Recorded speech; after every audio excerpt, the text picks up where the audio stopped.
Welcome to Democracy Now!, democracynow.org, the Quarantine Report. I'm Amy Goodman.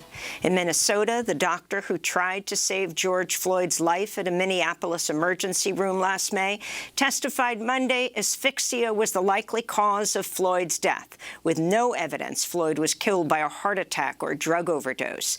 Dr. Bradford Langenfeld's testimony came as the second week of former police officer Derek Chauvin's murder trial got underway.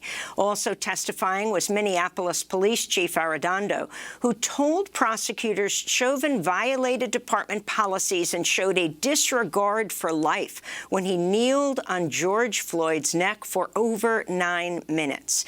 It was a rare instance of a police chief testifying against a former officer. But once there was no longer any resistance, and clearly when Mr. Floyd was no longer responsive and even motionless, to continue to apply that level of force to a person proned out, handcuffed behind their back, that in no way, shape, or form is anything that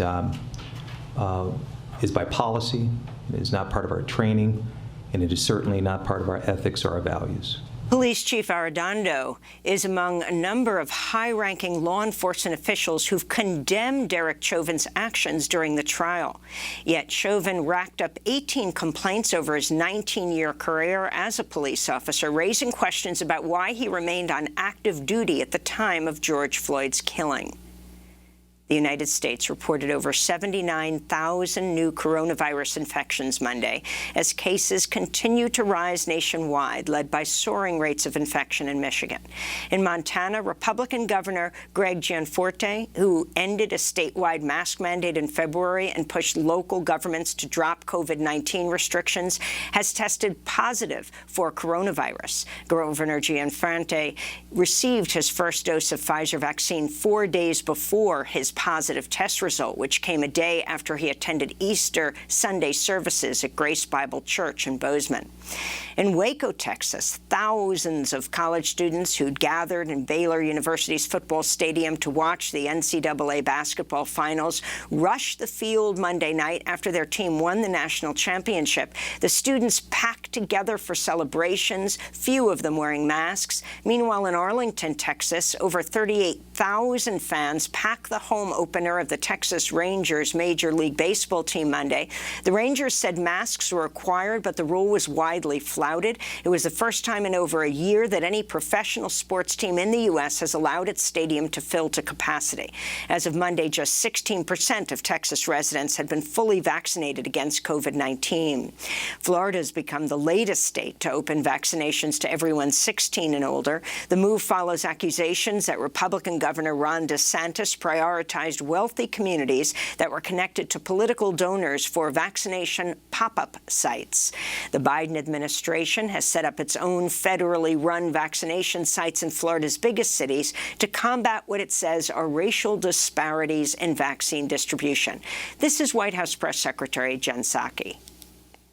17% of Florida's population is African American, but less than 7% of vaccinations have gone to African Americans in the state. That's one of the reasons that we opened 4 FEMA sites in Miami, Tampa, Jacksonville, and Orlando. And these sites disproportionately serve communities of color.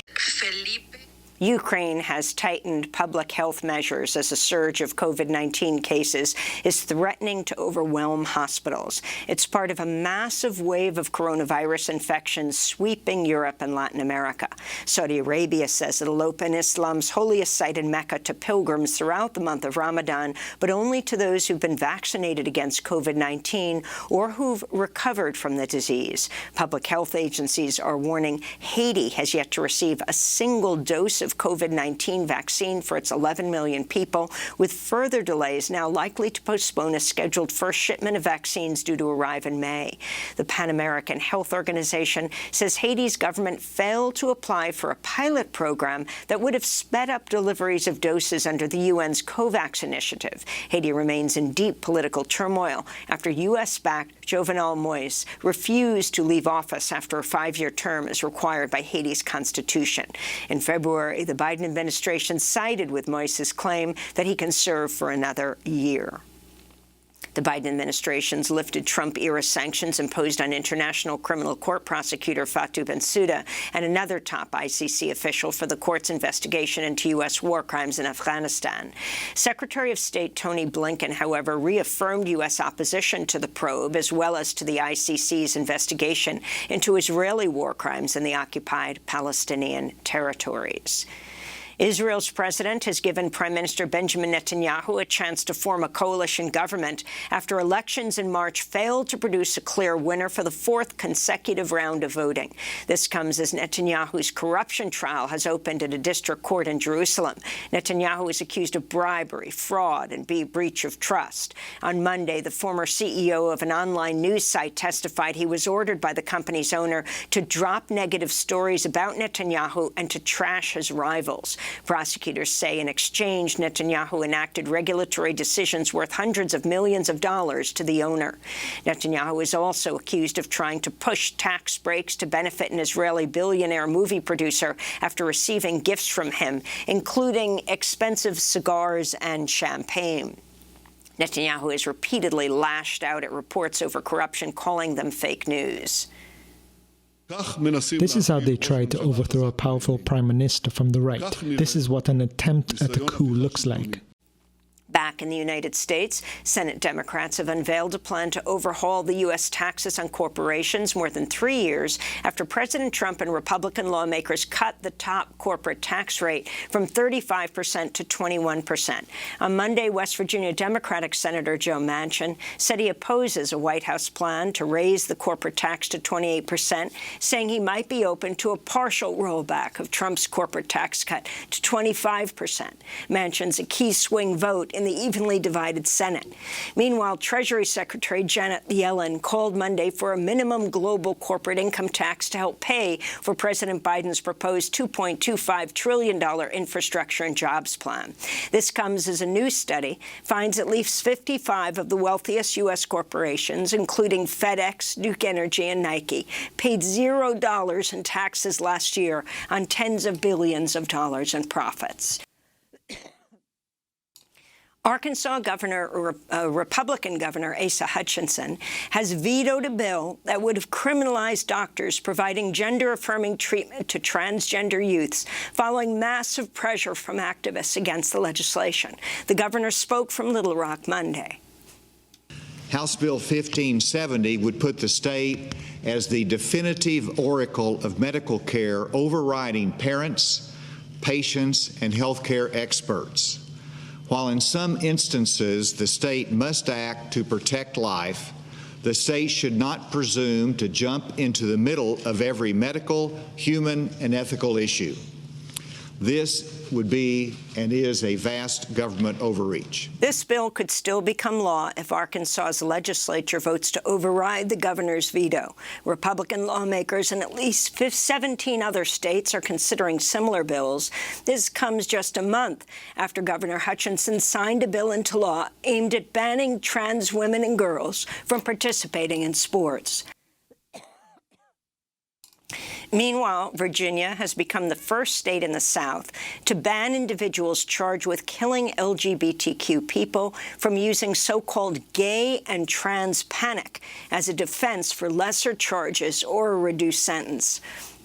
The legal defense has allowed individuals accused of murder or manslaughter to argue that the victim's gender identity or sexual orientation was what provoked them to commit the crime. The legislation was introduced by Virginia House Delegate Danica Roem, who became the first transgender lawmaker elected to a state legislature. And in Missouri, people incarcerated at a St. Louis jail led another uprising Sunday, protesting the facility's inhumane conditions during the pandemic and demanding an end to cash bail and for court hearings to be resumed. Videos posted on social media show prisoners standing in front of broken windows, yelling and holding signs that read, "Help us." Others lit small fires and chanted their demands to people outside the jail. This is at least the fourth uprising at the St. Louis City Justice Center since December, according to the Associated Press. Missouri State Rep. Rasheed Aldrich Jr. said in a statement, quote, "The detainees are being held without trial and unable to pay their bail, causing a system that disproportionately puts poor and black people behind bars. If we care about justice, these systems need to change," unquote. And those are some of the headlines. This is Democracy Now!, democracynow.org, The Quarantine Report. I'm Amy Goodman in New York, joined by Democracy Now! Co-host Juan Gonzalez in New Brunswick, New Jersey. Hi, Juan. Hi, Amy, and welcome to all of our listeners and viewers across the country and around the world.